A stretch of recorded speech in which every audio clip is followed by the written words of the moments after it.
آئیے خدا کے کلام کو سنیں گے میرے ساتھ. خدا کے کلام میں مثال کی کتاب اس کا 18واں باب اس کی 22 آیت تلاوت کی جائے گی. اس غور سے سنیے. جس کو بیوی ملی اس نے تحفہ پایا اور اس پر خداوند کا فضل ہوا. اور ایک اور ریفرنس ہے ملاکی 2:14. سو یہ ہے کہ خداوند تیرے اور تیری جوانی کی بیوی کے درمیان ہوا ہے. اور آخری ریفرنس خداوند کے کلام میں مرکز 10 اس کی 6 آیت.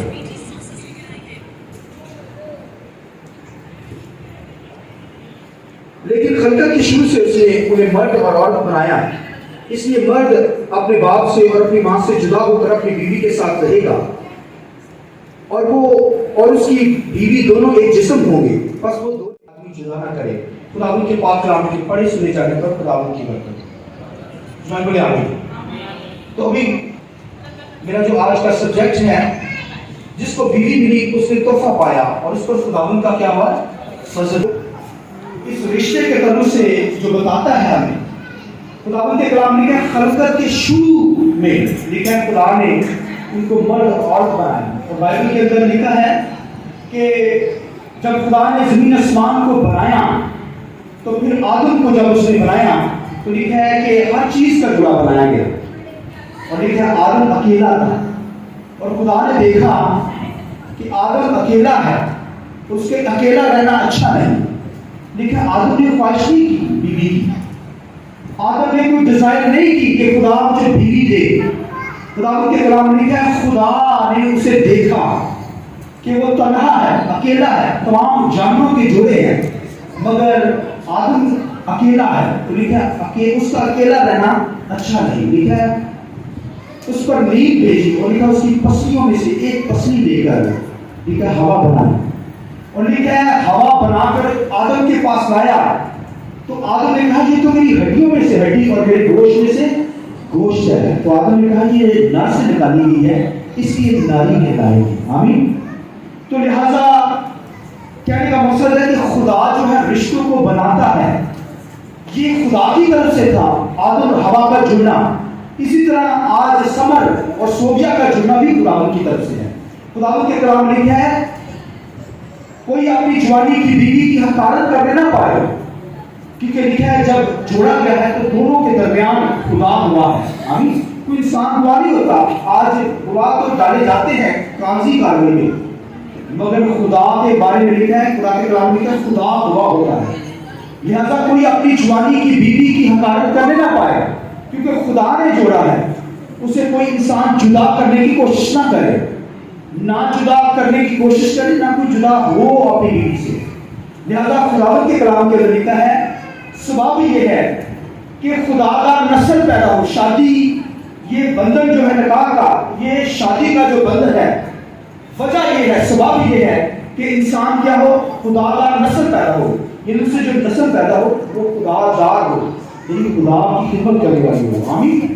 لہذا خداوند کے کلام کے اندر لکھا ہے اے بیویوں اپنے شوہر کے تابع رہو.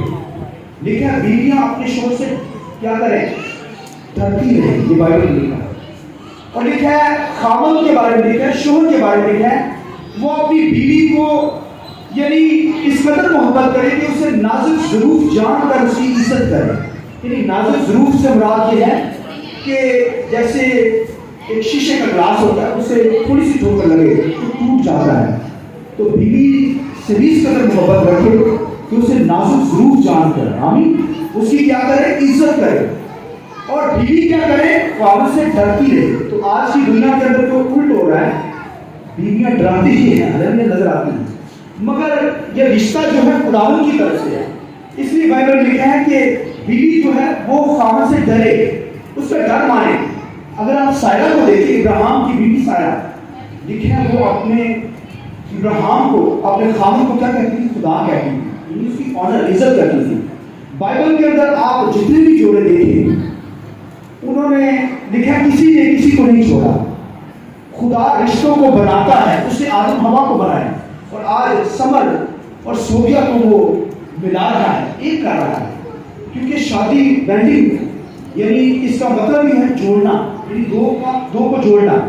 یعنی اب جب یہ رشتے کے اندر بن جائیں گے تو اب یہ دو نہیں ہوں گے بلکہ ایک ہوں گے. آمین. یہ خدا رشتے بناتا ہے. تو رشتے ہمیں بنانے ہیں. تو چھوٹی سی اور بات کروں گا, اس کے بعد جو میں نے کہا کہ رسم شروع کریں گے. تو خداوند کے کلام کے اندر میں بتا رہا ہوں, بائبل کے اندر, پوری بائبل کے اندر جتنے رشتے جوڑے گئے ہیں وہ قائم رہے ہیں. اب دیکھیں کہاں کہاں پہ وہ لوگ تھے. یعقوب, لیا, راحل, یہ جوڑے گئے اور ان سے لکھے نسلیں پیدا ہوئی اور ان سے یہودا کی قبیلہ میں کرائسٹ خدا کا بیٹا یسوع مسیح پیدا ہوا. آمین. اسحاق اور ربقہ کو جوڑا گیا, اس کی ذریعے سے آگے نسل پیدا ہوئی. اور خداوند کے کلام لکھے ہے مریم اور یوسف کو بھی جوڑا گیا اس بندر میں, مگر لکھا ہے یوسف نے چھوڑنے کا ارادہ کیا, مگر لکھا ہے جب فرشتے نے آگاہ کیا تو لکھا ہے فوراً لکھا ہے مریم کو اپنے گھر لے آیا, چھوڑا نہیں. اس لیے آج یہ رشتے خدا جوڑنے کے لیے بناتا ہے, لہذا کوئی اسے توڑنے کی کوشش نہ کرے کیونکہ یہ خدا نے جوڑا ہے. اور سبب یہ ہے کہ خدا لکھا ہے تیرے اور تیری جوانی کی بیوی کے درمیان گواہ ہے, اس لیے کوئی اسے توڑنے نہ پائے. اس لیے ایک دوسرے سے محبت کرے, ہسبینڈ وائف ایک دوسرے سے محبت کرے. اور لکھا ہے کہ وہ ایک ہوں گے, دو نہیں ہوں گے. جیسے اگر آج کوئی ہسبینڈ وائف کی شادی ہوتی ہے تو خاوند جو ہے امریکہ چلا جائے اور بیوی پاکستان میں ہو تو وہ دو نہیں ہوں گے بلکہ وہ کیا ہوں گے, ایک ہے, کیونکہ وہ جوڑے گئے ہیں. اسی طرح آج ان دونوں کو ہم جوڑیں گے خداوند میں, اور خدا درمیان میں گواہ ہوگا. آپ بھی گواہ ہوں گے اور خدا درمیان میں گواہ ہوگا. آمین. لہٰذا ہمیں کیا کرنا ہے, اس دنیا میں رہتے ہوئے جن کی شادی ہو گئی ہے وہ اپنی شادی کو برقرار رکھے, ایک دوسرے کی عزت کرے, محبت کرے. یہ محبت کا رشتہ ہے, خدا نے جوڑا ہے. اس کا تو کلیسیا کے ساتھ رابطہ بنا دیا گیا ہے. لکھا ہے جیسے ہسبینڈ وائف ہے اسی طرح کلیسیا اور دلہن کو جوڑا گیا ہے. یعنی جیسے یسوع مسیح جب آسمان پر آئے گا تو وہ بھی اپنی دلہن کو لینے کے لیے آئے گا, یعنی کلیسیا کو لینے کے لیے آئے گا. تو لہٰذا یہ رشتہ پاک ہے. بائبل میں لکھا ہے کوئی اسے حرام کاری سمجھ کرنا اس کے وہ اپنائے, ورنہ وہ لکھا ہے خدا ان کی عدالت کرے گا, ججمنٹ کرے گا. اگر کسی کی نیچر, کسی کا ذہن ہو کہ حرام کاری بنا کرنا بیوی کے ساتھ ایسا کرنا, تو پھر بائبل میں لکھا ہے خدا ججمنٹ کرتا ہے, عدالت کرتا ہے. جیسا یہ پاک رشتہ ہے اسے پاکیزگی کے ساتھ نبھانا ہے. آمین. آئیے